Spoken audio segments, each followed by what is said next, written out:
Hello, everybody, and welcome to my room. This is your first time here. My name is Brian Hussar, and I like to talk about my love of the Beatles, music, my love of movies, and as you can see, my love of physical media. If you like any of that in any configuration, please hit that subscribe button, tell your friends, tell their friends, and have their friends tell their friends. I did a YouTube short on my unboxing of the new Clint Eastwood 4K discs. And somebody said, "Are you going to, I hope you do a review of them." And I said, "Of course." And very excited to talk about the first and probably the best, although Sudden Impact gives it a run for its money, the first Dirty Harry, Clint Eastwood and Don Siegel on their fifth outing. I believe their fifth outing together. Let's see, Coogan's Bluff, The Beguiled, Two Mules for Sister Sarah. Actually, their fourth outing. I think it's, their fourth outing. And then they would do a fifth outing with Escape from Alcatraz. But I think Don Siegel and Eastwood together, that is a team, just two guys who like hanging out with each other, you know? And I think Don Siegel is a very underrated action director. And what I always loved about Dirty Harry is the rawness of the way it's filmed. You would think a film that is shot in beautiful widescreen anamorphic Panavision would have beautiful vistas and stuff like that. And it does. There's a lot of beautiful wide shots of San Francisco. But there's a lot of dark shadows, a lot of handheld. And this is the only Dirty Harry film that benefited from a Technicolor dye transfer print, I believe. And this looks tremendous. There's a couple of spots here that no reviewers have brought up about what I call moving grain. There's natural grain, and there's this grain on the film that tends to move when a character moves. I don't know if, but I'm going to chalk that up to the source material, because everything I've read, I wasn't there in 1971 when Dirty Harry came out.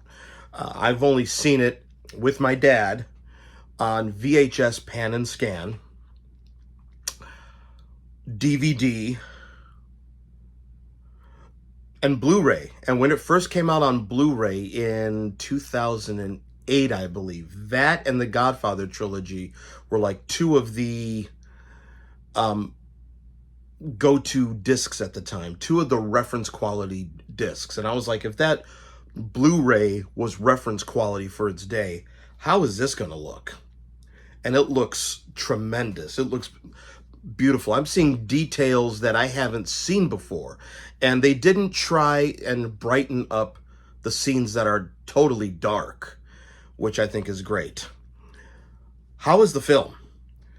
1971, this film still holds up. I think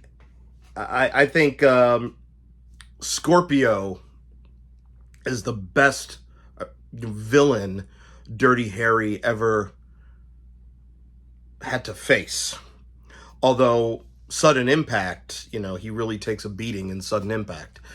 But Scorpio, the way he's played too by Andy Robinson, just a complete psycho. He's calm and everything on the phone, and then when, spoiler alert, he gets stabbed in the leg, he's just got this scream, and I have rights, you tried to kill me.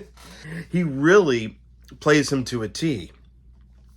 But something I noticed this time around, I know Pauline Kael hated Dirty Harry because she felt it endorsed vigilantism. I don't know if it endorsed it. I just know that that's who Harry Callahan is. Certain things I noticed this time around is that there's a shot when this kid is dug up from the ground, and he hears the mother crying, "He was my son. He was only 8 years old." And he looks over, and he's just got this. He almost breaks his hard exterior when he sees that. So it's almost like there's a human inside Dirty Harry. This movie still holds up. I still love it. I watched it twice in one day because my older son wanted to watch it with me. And I had no problem saying, yeah, let's go ahead and pop this in again. This has the original mono track done in DTS HD Master Audio, but it also has a new Dolby Atmos track, and I played the Dolby Atmos track. I'm not so much of a purist when it comes to Dolby Atmos tracks unless they totally redo the character of the soundtrack, and they really didn't. In fact, Lalo Schifrin's jazz-based score benefits from the openness of Atmos, the height channels, and everything else. It really benefits. Other than that, they really don't reinvent the wheel with Atmos, and that's what I like. They use the original stems, from what I found out, of the original soundtrack. And I think Schifrin's score was recorded on 3 or 4 track stereo. I could be wrong. If somebody who has more knowledge about that, please let me know, hit me up. But the Atmos track is really good. But like I said, if you're a purist, the mono's on here. Dirty Harry, even the packaging, if you're a slipcover fan like I am, yes, I like steelbooks as well, but I like slipcovers. This is a beautiful slipcover.